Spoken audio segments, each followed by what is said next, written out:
Hello boys, welcome back to another session of video tutorials, and this session is meant for class 11th biology students, and this is meant for 16th September 2020.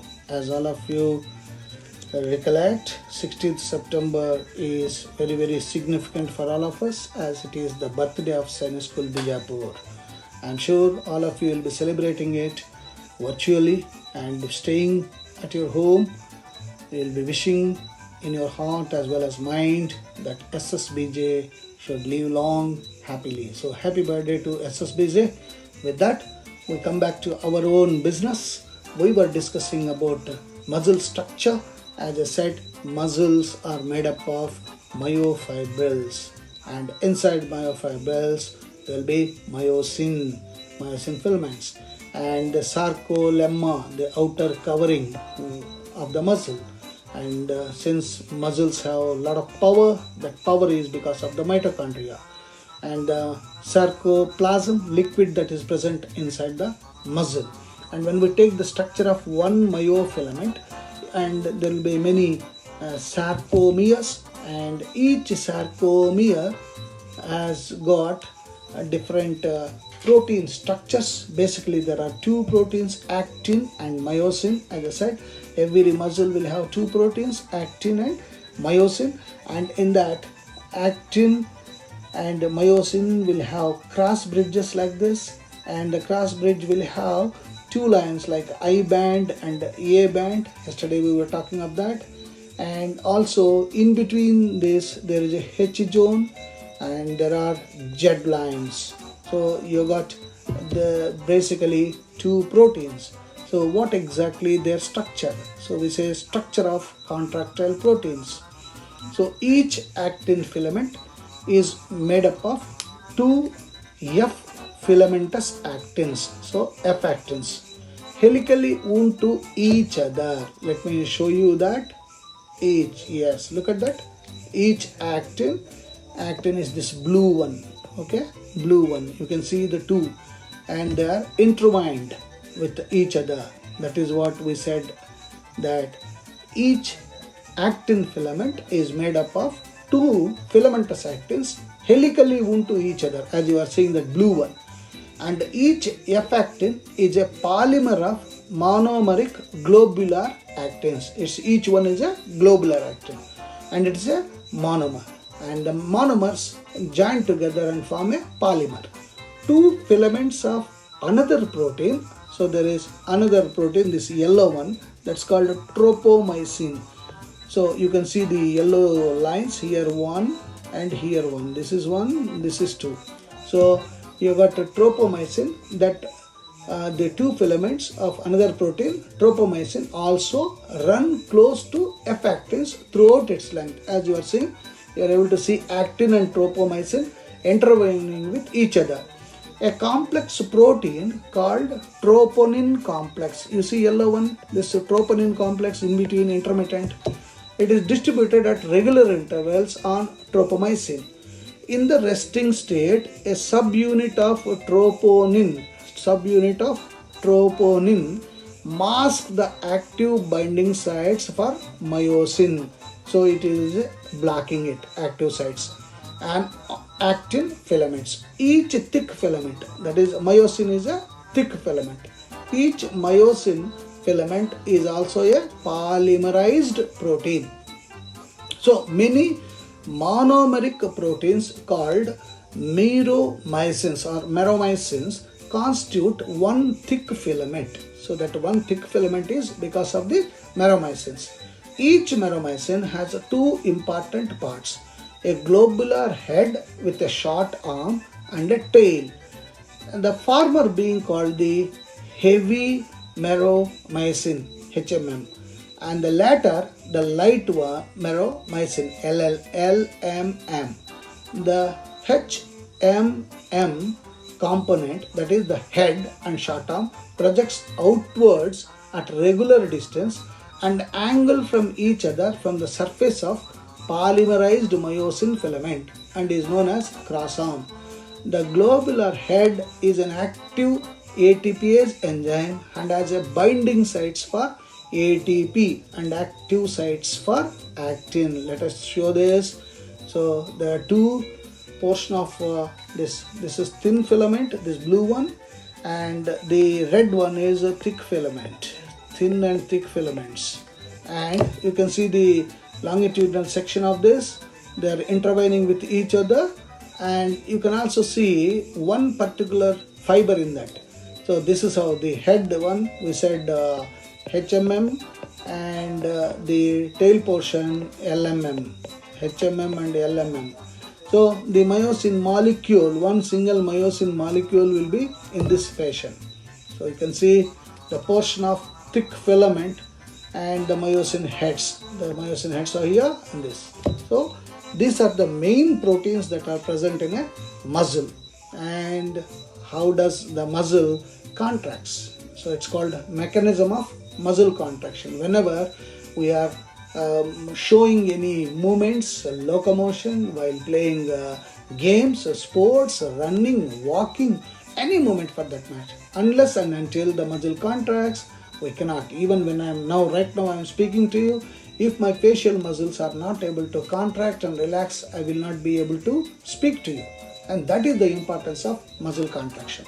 So mechanism of muscle contraction is best explained by sliding filament theory. Sliding means just crossing each other, slipping each other.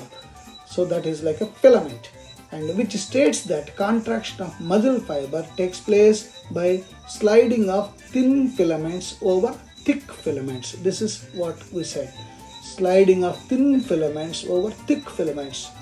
So muscle contraction is initiated by a signal sent by the central nervous system. So for all the movements of our body, do not think it is only muscles and bones. Though I said for all the locomotions, for all the movements, it is the bones and muscles, but the master stroke is CNS. Unless there is a signal received from CNS via motor neuron, nothing will happen. No movement will take place. So signal is the important. So a motor neuron along with the muscle fibers connected to it constitutes a motor unit. The junction between a motor neuron and sarcolemma. Now I repeat this. This is most important. A motor neuron and the sarcolemma of the muscle fiber. So this is neuromuscular junction. Unless we have this neuromuscular junction getting activated, no movement is possible. So a neural signal reaching this junction releases a liquid portion which is present. Remember the structure of neuron, that neuroplasm. Within the neuroplasm, this neurotransmitters will be there. That neurotransmitter, for example, in our case, acetylcholine, this generates an action potential in the sarcolemma. A sort of current will be provided. This spreads through the muscle fiber and causes release of calcium ions, Ca2+. That's why calcium is very, very important in our body. And once the calcium ions are released into the sarcoplasm, increased Ca2+ levels leads to binding of calcium with a subunit of troponin on actin filaments, and thereby remove the masking of active sites by myosin. So this is compulsorily Ca2+ are to be released. Then only the mechanism starts. So utilizing the energy from ATP hydrolysis. So when ATP gets hydrolyzed, ADP plus inorganic phosphate. So the myosin head now binds to exposed active sites because active sites were masked. Now they are released because of Ca2+ on actin to form a cross bridge. This pulls the attached actin filaments toward the center of A band. Remember yesterday I was talking about the A band. The Z line attached to these actins are also pulled inwards, thereby causing shortening of the sarcomere, and that results in muscle contraction. So Z line has to get reduced, has to be pulled inwards. During shortening of the muscle contraction, the I bands get reduced naturally, whereas A bands retain the length. Now I bands only get reduced. The myosin releasing the ADP and P goes back to its relaxed state. Myosin gets relaxed. A new ATP binds and a cross bridge is broken. The ATP is again hydrolyzed by the myosin head, and the cycle of cross bridge formation and breakage is repeated, causing further sliding. That's why we call it as sliding theory. The process continues till Ca2 plus ions are pumped back to sarcoplasmic cisternae, resulting in the masking of actin filaments. This causes the return of Z lines back to their original position. Once the Z lines are back to their original position, relaxation of the muscle takes place.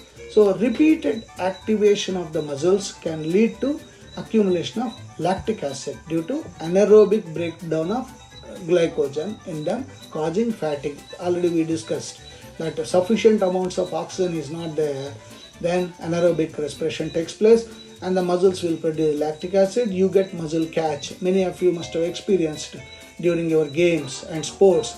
If you don't warm up and directly go and play, immediately in the beginning itself you have this problem of muscle catch, and that muscle catch is due to accumulation of lactic acid, and lactic acid is formed because of lack of oxygen. That's why whenever you are playing any game, running, everything, you get warm up, then you start your real activity. So muscle contains a red colored oxygen storing pigment, of course you know, myoglobin. Myoglobin content is high in some of the muscles which give reddish appearance. We say red muscle. Such muscles are called red fibers. These muscles also contain plenty of mitochondria which can utilize the large amount of oxygen stored in them for ATP production. These muscles therefore are also called aerobic muscles. Some of the muscles possess very less quantity of myoglobin and therefore appear pale or whitish. These are called white fibers. Number of mitochondria are also few in them, but the amount of sarcoplasmic reticulum is high. They depend on anaerobic process of energy. So this is how the muscles relax as well as contract. So this is what the muscle mechanism is, and what you need to understand for this is oxygen is a must. Oxygen must be available to it. Second, calcium level. So you must eat foods that are very rich in calcium. So once calcium is available, you know, the sites will be opened up, and once the sites are opened up, now the muscle contraction and relaxation takes place. So keeping that in your mind,